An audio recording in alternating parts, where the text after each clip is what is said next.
That would have been a hell of a way to start this. That would have been great. Now you'll never know what the joke was.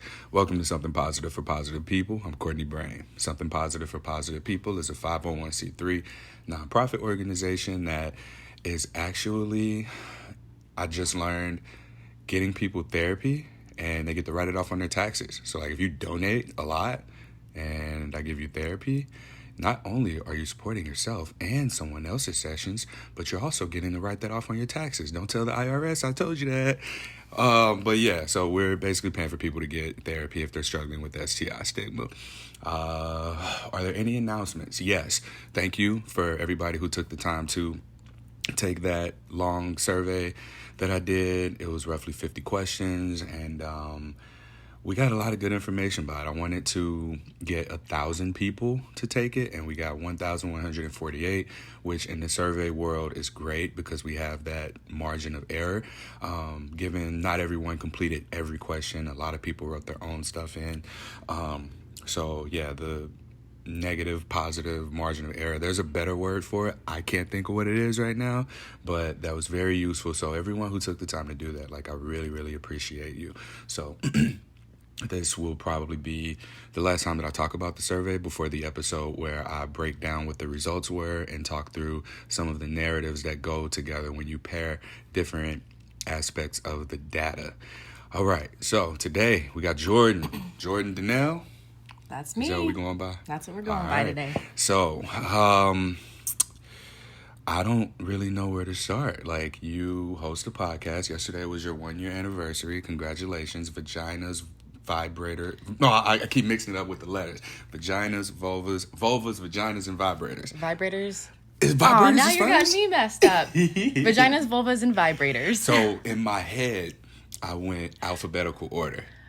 So every time I see it, but in my head, I'm like, vaginas, vibrators, vulvas. And I was like, no, it's not in order. Why'd you go in that order? Is there a reason you went in that order? It just is what popped to my head after days of trying to find a name. Yeah. That's just how it popped up. I don't know. You got to tell me what inspired you to not just start a podcast, because I think everybody has a thought, I should do a podcast, or someone gives them a nudge, or like, you should do a podcast. So what made you specifically go with what your topics are? So that goes back a long time. When I was in like middle school and high school, I was kind of always the girl that my friends went to talk about like their bodies, what's happening, birth control, period stuff. Like I was always that girl. And then in college, I went to like my first peer romance party. Are you familiar with peer romance? Is that where you open up a bunch of like sex toys and... It's relationship enhancement items. Oh. Including toys and bath and beauty products. What a word. What a phrase. Yes. So I started doing that when I was 21, and they provided lots of education and information. And then I went to PA school where I learned more about the body, and I learned... Oh. Physician's assistant? What? Well, physician assistant, but they changed the name last week to physician associate. Oh, okay. But we'll call it PA. Okay. The acronyms at least stay the same. And when I was in school, I kind of used my business, my peer romance business, to help support me. But what I learned is that a lot of my clients did not know about how their body worked and had a lot of questions about their body. So what I ended up doing was using my medical information and sharing that with my clients in a private space. And I kept being told, like, you need to put this on a more public platform so that other people have access to it. And COVID, perfect opportunity to create this passion project to help other women be more aware of their bodies and feel more supported and less alone. Yeah. It's very interesting. Your response to COVID was creation, right? I know that this has been a struggle for a lot of people, and I don't want to downplay anyone's experience. I don't want to, discredit anyone who's lost someone or the people that aren't here and other struggles that have come from just navigating this pandemic. But I agree with you in that this was the perfect opportunity to blank being self-reflect, create, grow, evolve, challenge whatever your status quo has been, whatever narratives you've been telling yourself over the years. Because I can relate to that just from last year being like a time where I was just at home, like we couldn't do anything. And being a personal trainer, my place of employment was just shut down, period.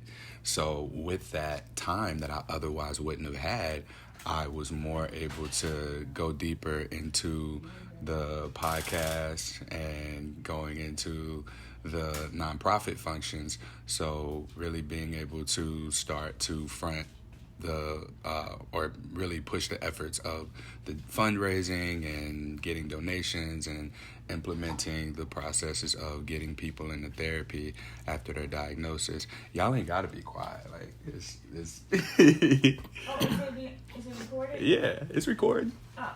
You can say hi. You wanna say hi? Hey. We had a hotel, so those support groups that I rarely mention really. Here's one of the social ones. So Jordan and I are just in her room, and her roommates just came in to grab stuff while we were recording. So I told you I don't edit this. This real.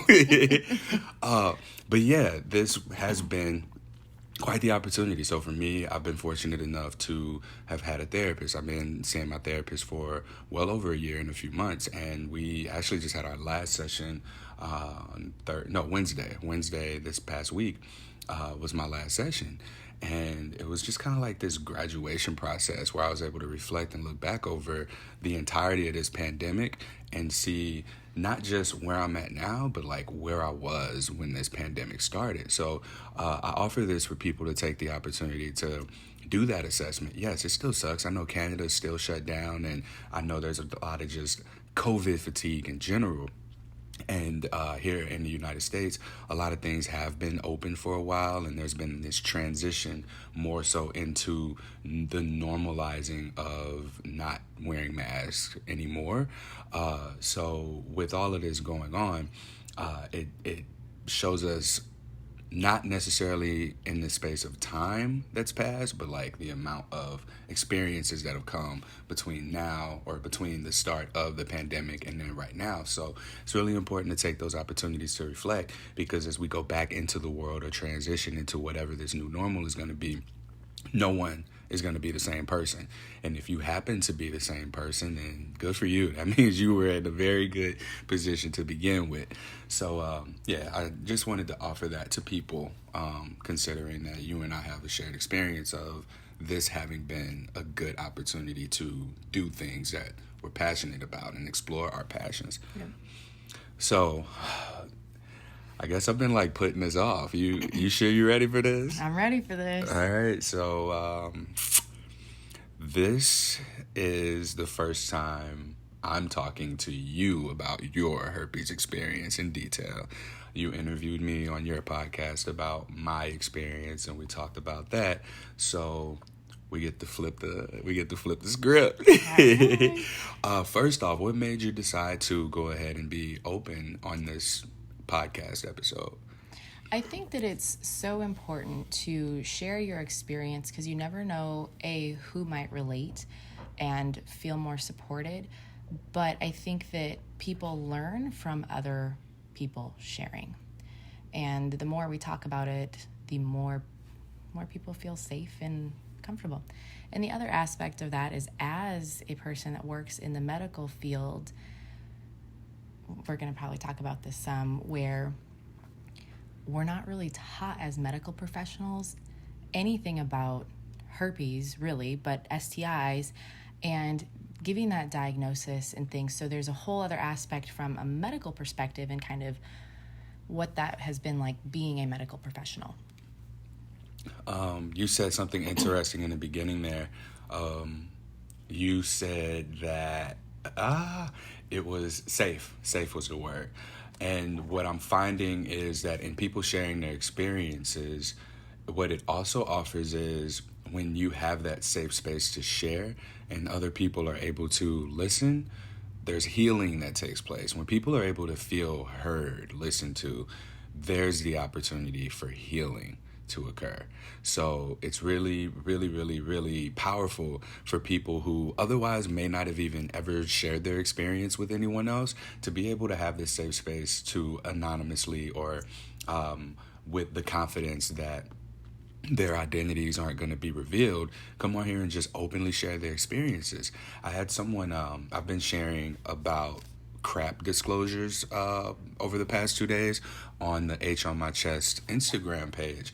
And someone reached out and they were like, as somebody who's about to disclose tomorrow, this is not making me feel better about myself. And I just had to explain to her, it's like, well, all of the experiences that have been shared on Something Positive for Positive People aren't all positive. My experiences aren't all positive. And if I were to only show the good, like that would completely downplay the real lived experiences of people who are navigating life with this virus, from their diagnosis to disclosures to the seeking of support and dating and relationships and sex. So it's important to have all of that out there because honestly, that's where we relate. We relate in that shadow, repressed side of our experiences so that we can heal together. Now, it can be toxic and perpetuate this cycle of negativity, but it's more so about the relativity than the negativity. So being able to relate through those negative experiences, we're able to see, all right, we're not alone. It's the same thing when you're diagnosed. The first thing you do when you realize it's not just you, you get excited, you get a little bit inspired, you get driven, you want to help, you want to get help, and you want to just do different. Not to say like better or worse, but you want to do something different. And so being in that space of being able to see the realities of the people around you, that they're having similar experiences, I think that offers us an opportunity to see an overall threshold of where we are and where we can be. Because if I just saw people talking about, oh, every time I disclose, it goes well, here's another good one, here's another one, I'd be turned off by that because that's not my lived experiences. How you got 100% disclosure success rate, and other people just have zero, right? So it's about the real lived experiences that makes us feel safe, supported, and offers us the opportunity to heal. And so I say all of that to just let you know, like, that's what you're doing right now, especially being somebody who's in the medical community, because people I've spoken to who are in different medical positions, they don't want to disclose because of colleagues. I forget the word. There's a word for this. Where when you disclose to someone, like a patient, right, that like can discredit you, even though that's an opportunity for them to connect and be like, oh my God, so you do know what I'm going through. I don't remember what that word was, but there's a thing. So you being able to do this is also really helpful to me and what it is that I'm doing here, because I think that it offers an opportunity for healthcare providers to disclose perhaps to coworkers or to their patients and be able to reference these resources that are being created through what has become Something Positive for Positive People and all of the partner organizations, accounts, and support groups, communities that are that we uplift and support. So kudos to you for doing this, and I'm ready to hear about your experience from start to finish.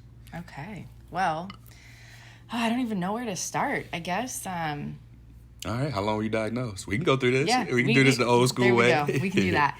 So I was diagnosed in September 2020. Oh, shit. During the pandemic? During the pandemic, oh. yeah. Oh. Like literally right when I reached out to you. So this is what's interesting is that I was doing an STI series on my podcast. In August, I had recorded an episode with a friend of mine who is positive and got that episode all ready to release. And then 2 weeks later, I got my diagnosis before I released our episode together. And then that's when I got my diagnosis while all of this was going on. So I was looking for resources for myself when I came across you and was like, oh, my podcast needs this. I needed to get you on mine because you just have so much to offer. And finding you was probably the best thing that happened for me when it came to my diagnosis and being able to move forward like the fastest and come to acceptance and not sit in a negative space. All right. So you as a medical professional, someone who is aware of what resources are available, you're able to find the science and the data and the information that you would think people would need and receive from a healthcare provider. Why is it that a podcast, like some dude with a podcast, was able to be more valuable to you in navigating your diagnosis than what you learned, than the people around you, than the resources that you would have known to go to? So interestingly enough, I don't have any resources for my patients prior to this. Like, I had no resources. We didn't have resources as an office. I was working in primary care at the time. There was nothing. So I went to social media right away because I know how Instagram works. I've met lots of wonderful people through Instagram, and that was just kind of right where I went. And so I don't really have resources in the medical world, and in school we weren't taught anything, so I really didn't know a whole lot. And when I was looking online, you don't find a lot of good information online at all. Like, there's just nothing good there, and you have to know the right people, or like you have to know the right places to go to get the information. This for me. I'm writing the episode title on my leg, The Relativity of Negativity. So now you have this resource, and social media, I guess this is a good plug for the survey. Like, what I found is that more people have found the resources. They didn't know what they needed. 90+% of people, when they were diagnosed, they didn't know what resources they needed. A very slim percent of people, even after taking the survey, still haven't found the resource that they needed. So while a very small fraction of people are struggling the most with finding resources that they need, there is a massive number of people who don't know what they need when they get their diagnosis. So to be able to just offer something, like just a finger point in the right direction, it's on us to take the steps ourselves. So when we get that diagnosis, if someone is prepared to present just something, like, I don't really know what to tell you because I'm not in the same boat. I can tell you this science stuff, but here's going to be a useful bit of information for you with someone who has been where you are for a while, or even like just offering up the podcast or offering up videos, right? Because on the survey, so many people marked that they got their support information, found out what they needed from social media. So online videos, social media, podcasts, these are the things that these are the places where people are getting their information.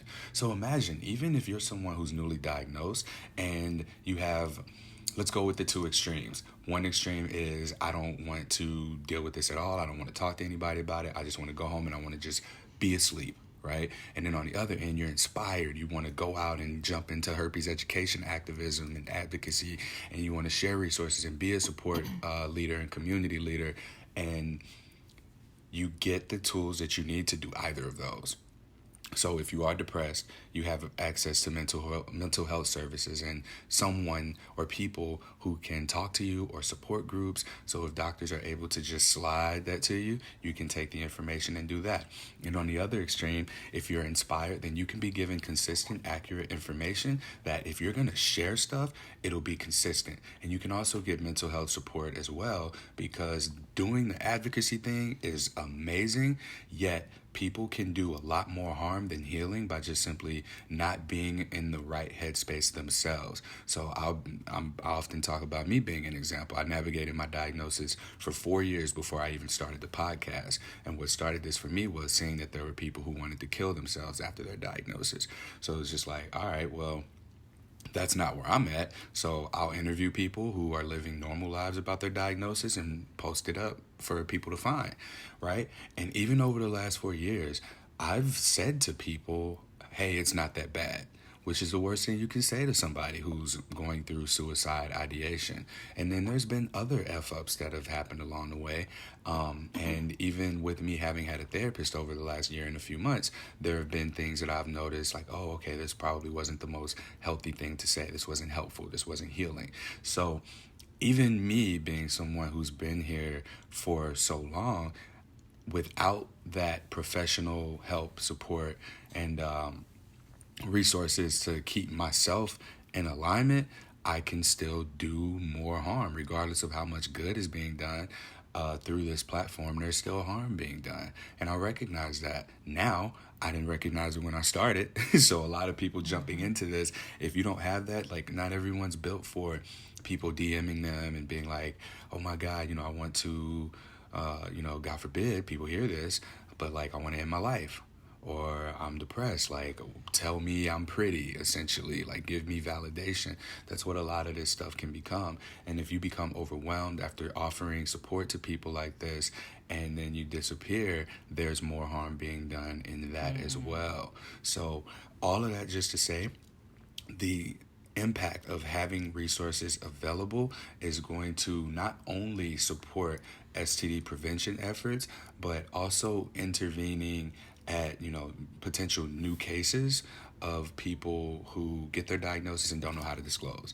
So I can't tell you how many people just have not disclosed, and why they haven't disclosed being because they just simply don't know how.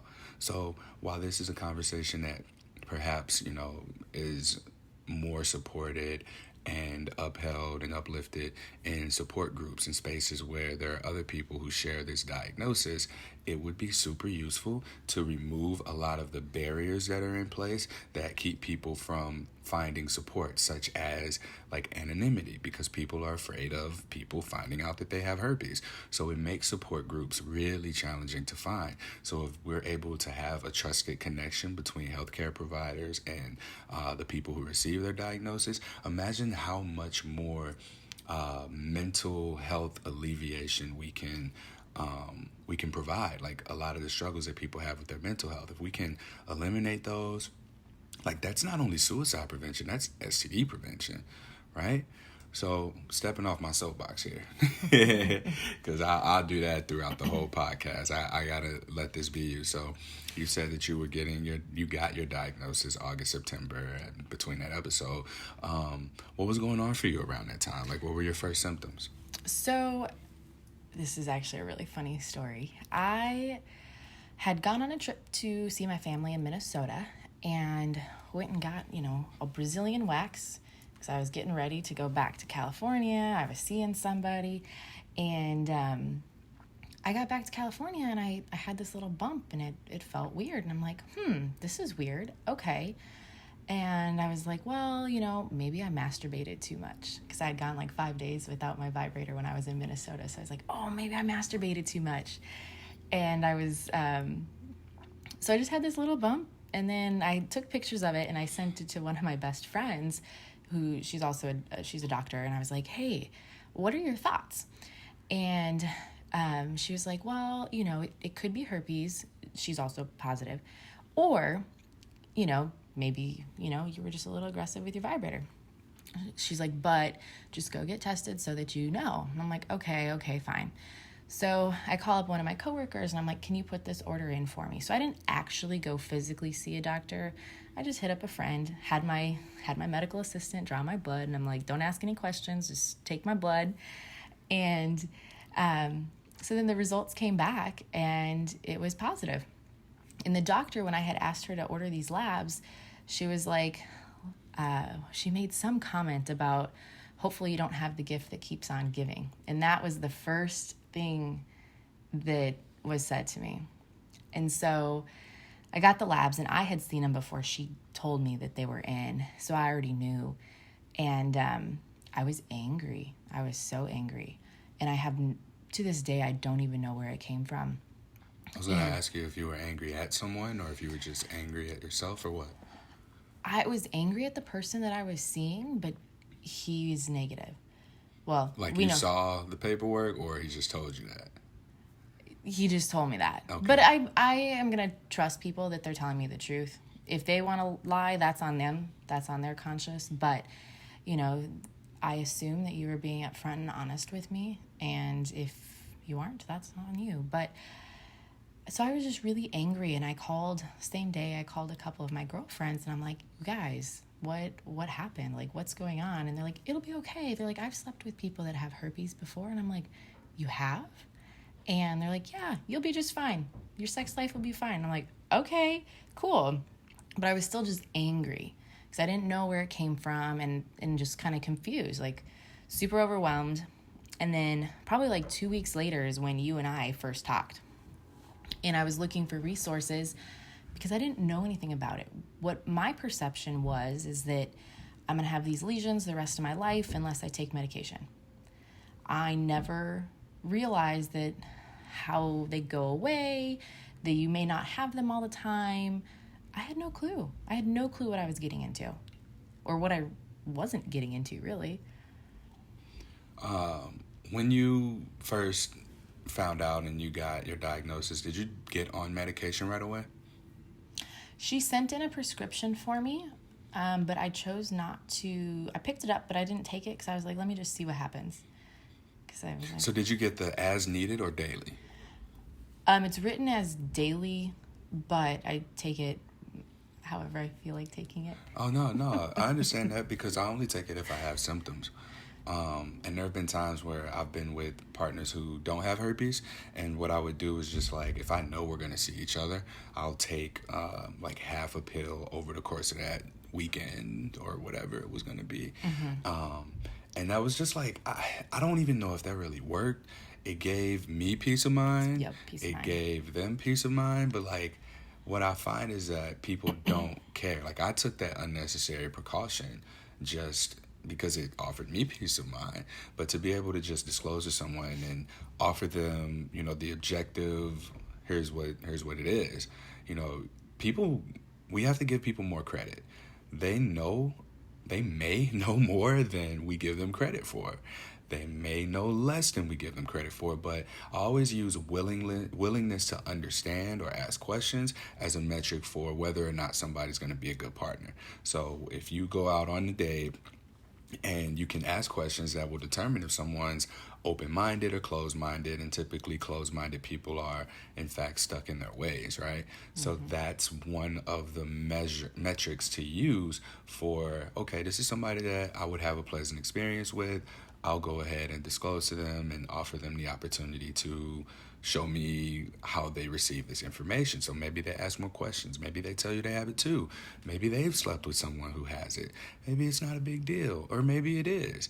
And on that spectrum of potential responses, like we got to be okay with that. Your doctor responding the way that they did, that made me cringe. It's cringeworthy, yeah. And it's so common. Yeah. That's how providers respond. And that's where the shame and stigma behind STIs really starts. Like, that added comment was just so unnecessary. She's a good friend of mine, and I don't hold it against her, but at the same time, like, that just wasn't necessary. I wonder if that friendliness enables us to make these jokes or like comments about herpes specifically, because with HIV, yes, we're at a place now where you can get on treatment, you cannot pass it on, and you can not have symptoms as long as you're on top of your treatments, right? U equals U. With herpes, that's not the case. So given the impact that HIV has had on people throughout history, you can't make that a stigmatized condition. While it still is, you don't see HIV jokes at all. Like, you don't see that in comedy or anything, because there are advocates, people who've lost people who have loved ones who have HIV, that will not allow that. For us, herpes is so stigmatized. We can't have that. We can't have that community stand up and speak up for us, at least not openly and publicly. Like, I've come across many sex-positive people who are in the non-monogamy or into non-monogamy, or who are into kink and BDSM, who are regulars at having this conversation, and they'll stick up for people in their networks and in their friend groups, and if they're inviting new people into their dating pool, sex life, they'll not allow that. So in these taboo spaces, this taboo topic is not taboo. There has to be a shift where we're able to have conversations and share our experiences with people around us who can become advocates for us on our behalf. If they're out at a bar and they hear somebody make a herpes joke, hey man, that's not cool. Like, one of my buddies has that and they're not okay with it, or like it's it's been something that they've struggled with for a while, yet they're better about it at this point because it's something positive for positive people. But I can't let you make that joke. And I always use this example of, take the LGBT community. You know, like, I have friends who are part of that community, or people around me, clients, people who are close to me and important to me who are part of the LGBT community. While I'm not part of it, I still don't allow, like, shit jokes to be made around me without saying something or speaking up. And then the advocacy efforts also extend into that.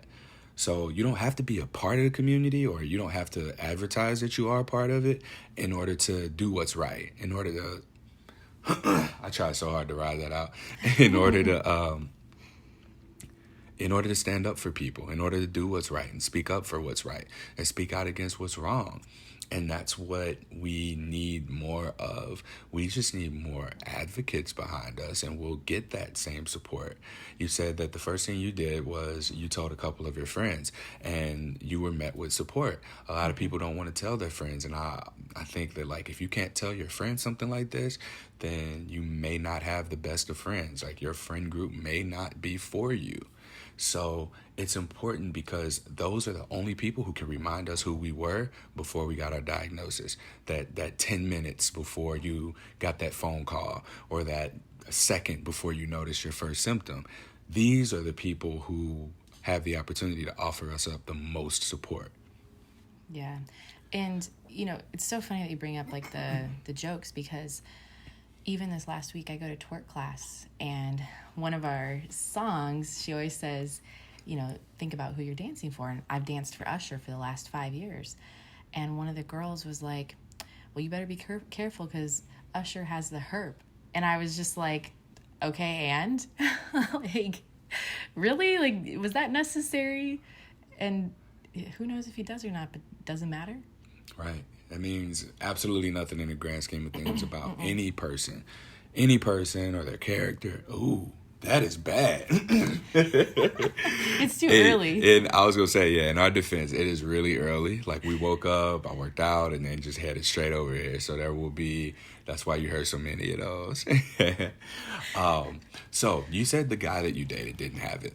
So Correct. You asked him, how'd you approach that conversation? Well, the same day I called him and I was like, hey. Oh, so you were like, hey, mother. No, I was just, well, because what I did know is that it can show up later on. So, and I've had a good life. I've had lots of fun. So, I wasn't really sure. Like, maybe it's been there a while. Maybe it's been there since college. That week in particular, I had a lot of stress at work. And, I don't know if that high level, like, I haven't had that high of stress in years, so I don't know if that triggered it or what, but I called him up and I was just like, hey, so here's the deal. This is what's up. And he was like, oh, well, I've never had anything like that. And I'm like, well, have you been tested? Well, I go and get tested all the time for everything. And I was like, but everything doesn't mean everything. And you have to be very specific. And I hear that all the time. You know, I'm in a bunch of PA communities, and a lot of the people are like, well, I'm not going to test them for herpes unless they're having symptoms. And I've fought that battle so hard, and it's like, why don't people have the right to know if they have something going on? And for some people, their symptoms present so differently than the standard traditional lesions, that they may be having these weird pains or these weird discharge or these weird things going on that's actually herpes, but their doctor is refusing to test them for it because they don't have lesions. Yeah. I'm curious to know your opinion on what things could look like if there was an annual HSV screening with one consistent test that simply says positive or negative. I just feel like people have the right to know about their body and what's happening. And we have a test available. I understand it's not perfect. Nothing's perfect. The strep test isn't perfect. The COVID test isn't perfect. Nothing's perfect. But we have the right to know about our own bodies. And why are we being held back from information about ourselves? I find it interesting because herpes isn't always an STI. So we look at cold sores, HSV primarily one, being an oral presentation of the virus that can be passed on to the genitals. So if we test for herpes, we're testing for it in a body. Doesn't matter where it shows up, it's HSV. So why is it that because it becomes type 2 or, well, I know why, given that nobody wants to make the association of an STI with children. But like when little Tommy, who got cold sores at 10, grows up and becomes a teenager, to be politically correct, let's say he goes off to college, he's having sex, he's exploring because he wasn't given great sex education. He doesn't know that his oral herpes can be passed on to someone's genitals, and then that person who gets their genitals, who has HSV present on their genitals, now is a victim of the stigma, who is now susceptible to mental health struggles. And people don't want to, I'm finding that like that conversation just doesn't want to be had, or people aren't wanting to have that conversation at all. So how do we get to a place where we understand that early on sex education is going to determine the trajectory of a person after, they go in for testing, especially if they test positive, because so much of that early on sex education, it omits a lot of relationship management skills, like identifying abuse, saying no, being able to hear a no, asking for what you need, and then being able to seek support in the event that things aren't going right or well for you. So that may look like reaching out to an organization or a person when you're in an abusive situation. Or if you do get diagnosed with herpes, then you know that you have these different spaces that you can go into and just seek out support. You don't have to deal with these kinds of things on your own.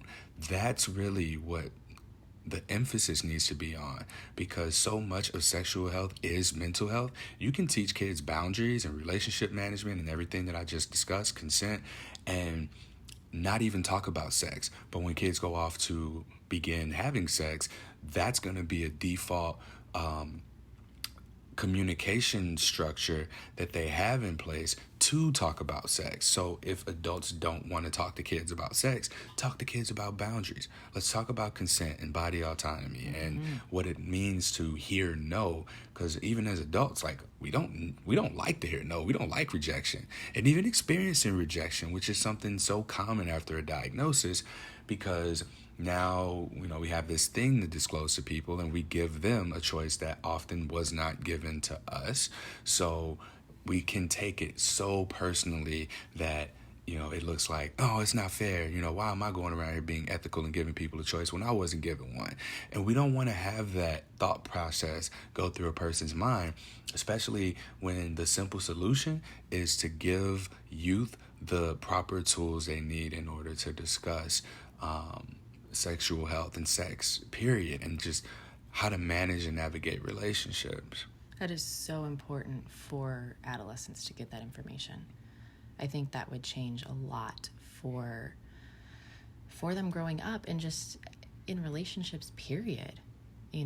Sexual assault, all of those things, learning about consent. I mean, I recently had somebody on my podcast talking about sexual assault, and one of the biggest things is we're not taught, A, hearing the word no is not commonly known, but then B, we're not taught how to get consent. What does consent look like? And we got to start teaching that before we get to college. We're not having, a lot of people aren't having sex in college. They're having sex in high school, middle school. We have to get that information way earlier. Yeah. And then like ignoring, teen pregnancies, like we can't do that. Like that girl in middle school that's pregnant, nothing against her, but like she just wasn't given the tools that she needed in order to make choices that were alternative to what she had available to her at the time. So same thing with the guy who got her pregnant, if he were to have known, like I need to wear condoms, or this is what safe sex looks like, or putting that little drop of lube in the condom before you put it on. Like these kinds of things all are prevention. Why are we learning them after it's already happened? Like we learn through experience what we should be learning through education, right? So I did it again. Your, I'm just gonna ask questions. I don't want to add to anything anymore because this has been like you've been more of a co-host than a guest. But I think that's also just like a natural flow because like we have rapport with one another, so we can just like bounce these ideas off of one another and talk through it pretty well. We can. Yeah. All right. So I'm still shocked at the fact that this is so new for you and you were able to handle it in the way that you did. Obviously, your medical experience, your background has supported you in being prepared for this. But like along the way, what has discussing this with partners looked like for you as a medical professional? So honestly, I was really shocked when I started telling people about it. The first person I told about, he was cool, whatever. He's like, that doesn't change anything. I'm like, okay, cool. Well, I no longer, like at that current moment, I wasn't interested in sex. I was feeling very ashamed and just needed to process all of it. And then probably about 6 weeks after that, I met somebody when I was on vacation. And I disclosed to him and he's like, okay, yeah, I dated somebody. He's like, do you take your Valtrex? And I was like, no, never even thought about it. Like never even crossed my mind. And he knew a lot about it. He had dated somebody who had herpes. And so he kind of educated me. And then I got a lot of education from my partners. And then the next person I disclosed to, he's a nurse, a ICU nurse, and also dated somebody who had herpes. And he like knew all about it. And I was like, okay, whoa. So we need to date medical people. Well, not all of us know about it though. Like even for myself, like I got most of my information from social media, but then these guys that I was dating who had already experienced that. And then as far as like disclosing goes, I've found that a lot of people know more information than I give them credit for. I've had a ton of people that I've also disclosed to who know nothing about it and are totally clueless. So I've also had to do a lot of educating and sharing, which can be exhausting at times when there's so many questions about so how few it works. answers. Yep. Yeah. And disclosure fatigue is real. Super real. Do you find yourself being the person who initiates the conversation often? Oh, yeah. I usually initiate. For me personally, I would like to have some sort of rapport with you before. I love using like the STARS method. Like, what is our intention? And if our intentions... Shout out to Evelyn Dacker. Yes. If our intentions don't line up from the beginning, then there's no point in disclosing. There's no point in continuing our situationship. But I love that word. Me too. That's how I would describe a lot of things. And then I forgot where I was going with that.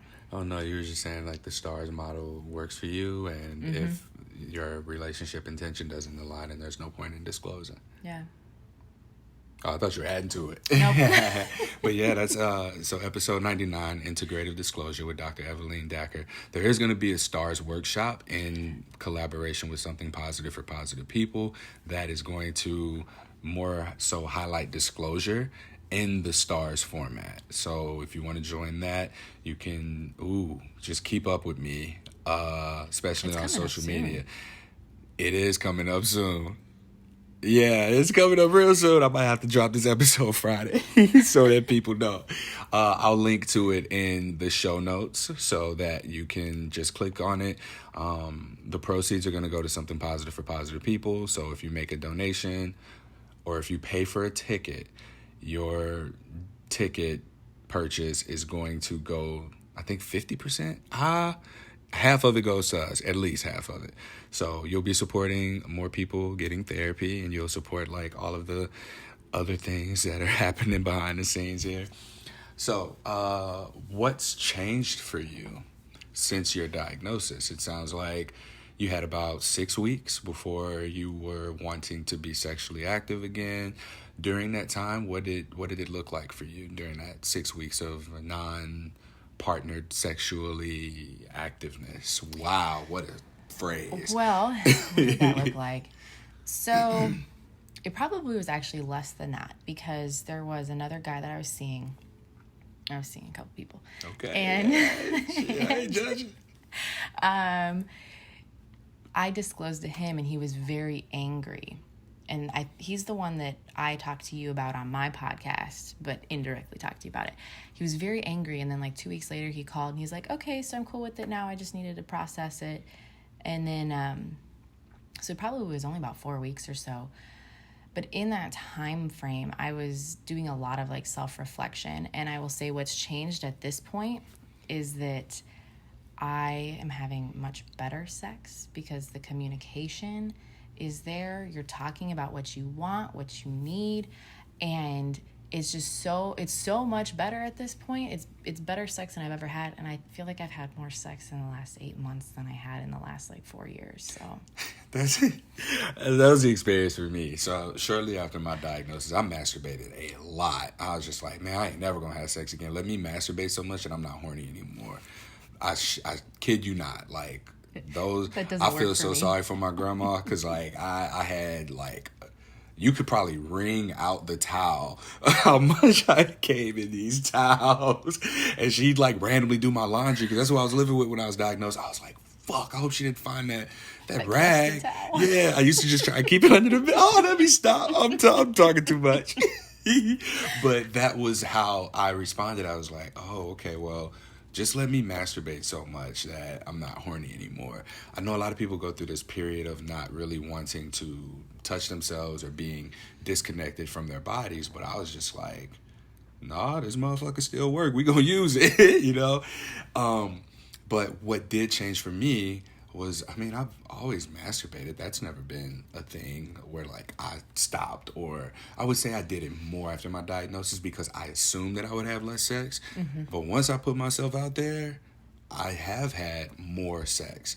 And early on after my diagnosis, the sex wasn't the best because it was just more like, oh my God, thank God, this girl likes me. Now I gotta like do my best to please her. And that was what sex was for me.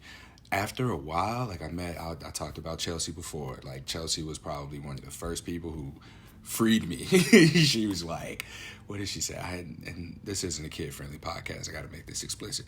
I said, we were having sex, and I like was going for a really long time, and she was like, once I finally got off, she was like, I felt like you wanted to get off a lot more. You can come as much as you want. And I was like, I felt this wave of just like relief come off of me because I thought that that's what sex was supposed to be. Sex is supposed to be 42 minutes and 17 seconds from the time clothes come off to the time where the orgasm happens, right? For the male at that. So like, and in the process, the longer you have sex, the more likely it is that a woman's going to enjoy herself. This was the narrative to that point. And when she told me that, it was like, oh shit, like I can do what I want to do. Like I can do what I like. I can communicate that. And so sex became different at that point. And fuck, what was I, 28 years old? Like that's when sex started to get good for me. So if you're someone who's listening to this and you feel like your sex life is over and you're only like politically correct, 19 years old, between 19 and shit, 24. Even if you're 50, like you can reboot your sex life, revamp your sex life with just communication. Like all that masturbating, I knew what I liked, especially because I watched so much porn. It was like, oh damn, I want to do that. I want to try this. And being able to communicate like, hey, I want to try this, whether you know you like it or don't know if you like it, just the communication in itself is sexy. I can't tell you how many times like I've spoken to someone about sex and the conversation being something that is mutually like turning us on. Like I'm like, oh, well, I'm hesitant, but I really want you to blank. I'm going to just say blank because I don't want to like give too much shit away about people. And they'd be like, oh, I never thought about that. Like, that sounds hot. Let's do it. Let's try it. So the communication has had to happen. Like herpes has been the catalyst for forced communication in a way that, you know, if you don't have the communication, sex is not as good. Like if I don't disclose, I can't even get a full blown erection because in the back of my mind, I'm like, I need to say this. I need to tell somebody. I need to tell this person this. And for women, it's just been, the women that I've spoken to, it's been less enjoyable because they're in their heads about it. So when you can be in your body and not in your head about it, you tend to have much more pleasant sexual experiences, and being able to communicate is an aspect of that. I did it again. Damn. Yeah. Well, and for me, like, I went down a long sexual exploration journey and learned so much about what I really want in the bedroom that I had no clue even existed. And so, in all honesty, I'm thankful for this journey because it's really helped me get the most out of life. That was so cheesy. We can't end on that. Because, if you've been listening to this for a while, you know that's not everybody's experience. But for the most part, this has been, if it wasn't herpes, it'd be something else, right? So it may be the exiting of a toxic relationship.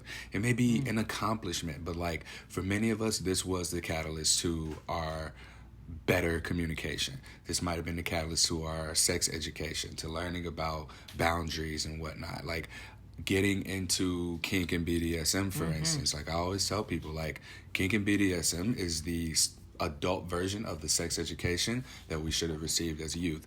And when people hear that, I'm sure like you think 50 Shades of Grey. It's not BDSM, that's entertainment, right? What I mean by BDSM being how we, the adult version of the sex education that we should have received as youth, is that in the BDSM community, there are often classes that need to be taken, workshops that need to be done, hours of completion where you are learning about consent, boundaries, how to hear no, how to say no, how to ask for what you need, and how to get help if you are in an experience that is not consensual, or if it's something that wasn't agreed upon, that's not consensual, or anything else. You know where to go for support, and you have an idea of what steps to take next. Why don't we teach that to our children about their relationships with people, period? So now, like, being in this space and understanding that, there are so many aspects of BDSM that ought to be integrated into STD prevention efforts, because that stems into adolescent sex education. So now we're talking about those boundaries and relationship management skills. I want to call them skills. And the BDSM community is such a great example that we should all be learning from. They have great tools that they use on the regular basis that we could all learn. Yeah, we got like 8 minutes, so is there anything else that you want to close out with? Obviously, we want people to check out your podcast. Yeah, go check out my podcast, Vaginas, Vulvas, and Vibrators, now that we got our name right. I was about to mix it up. I was like, I want to lead with vulvas. But check that out. It's available on podcast players, iTunes, Apple Podcasts, Spotify, iHeartRadio. Are you on there too? That took a minute. Like, that process was so long. I forgot I sent it in when I did it at first. They sent me an email like 2 months later. It was like, hey, congratulations, your podcast has been approved. But yeah, you can listen to that wherever you download podcasts. How can people find you on social media? You can find me at Jordan Dnelle, JordanDnelle on Instagram and Facebook. All right, I will put that in the show notes as well. Jordan was someone who helped me with this survey also. She took it and gave me a little bit of feedback, so I want to shout you out and thank you for that. I don't know like where to put people's names who helped me with the survey. I know I said I wanted to give y'all credit, so I guess I'm gonna have to interview everybody that did something and give y'all credit that way. But I'm very appreciative of you having taken that time, especially with so much going on. You produce and host your own podcast. You've got coaching. You've got work, and you managed to pencil me in among all your traveling, because you be all over the place. I'm always traveling, getting into something. Yeah. All right. Well, thank you. Thank you so much for your energy. Thank you for your time and putting your story out here and being a touch point in the medical community. I tried so hard to make it through without having to do that. It's still early here, but we made it through, y'all. We made it. Yes. And you made it as well. But, thank you. Just thank you. And thank you for having me. I appreciate it. And I appreciate the work that you do in the community that... it's been amazing. All right, that concludes this episode of Something Positive for Positive People. Please like, rate, review, share, subscribe to this podcast. Okay, it's just, oh my God. Anyways, subscribe, listen, share. We're making that transition into the medical community. It's not really a transition, but like with the credibility, with having gotten people therapy. Thank you all so much for the donations. Having more than 2-3 dozen, I think maybe 30 to 50 people now. That 30 to 50 is super broad. Let me see, group therapy 12, the other group therapy 24, the individuals there was 12-ish last year, 30. So roughly 40 people have gotten therapy as a result of the efforts that have been put into Something Positive for Positive People from the community itself and from our supporters. Thank you to the sex educators, the therapists, the organizations, the individuals, everyone who's just invested their energy into this, and especially those who've taken the survey. I said it on a few other podcast episodes. Y'all got me feeling like King Leonidas from 300. Like, we got 1,148 people to lead a charge through the stigma, aka the Trojans, and we made it back though. Like, not those 300 died. We made it back. But we are the ones who led that charge, and we are making a dent. Vice Magazine reached out and I shared the information with them. We also had I've got a presentation at the Michigan HIV and STI Conference 2021 talking about integrating post-STI diagnosis support resources with STD prevention efforts and what that looks like, because STD prevention shouldn't even be a thing. We're never going to prevent STDs. We need to focus on minimization. So that's where my efforts have shifted when it comes to the medical community. We're still adding people to support groups, building relationships, getting people therapy, group therapy as well, recruiting therapists. So send me your rates, and if you do any sort of group support, if you do any sort of peer-led support and you're a licensed, I forgot the language I need to use, but yeah, if you're someone who, so I can't call it group therapy because it's across state lines. So it has to be peer-led support, peer support led by a licensed mental health professional. Something along those lines. Yeah, we finding all the loopholes. And remember, your donations are tax write-offs. So if you need a therapist and right now yours is expensive and you're hearing this ad, hit me up because we can funnel that through. I don't want to say funnel. Wow, that sounds illegal. You can donate to us because what we do is pay for people's therapy, and it's all donation-based. So whatever you give, contribute, it'll be paid forward as well as with you. So you can visit www.spfpp.org for more information. Till next time, stay sex positive.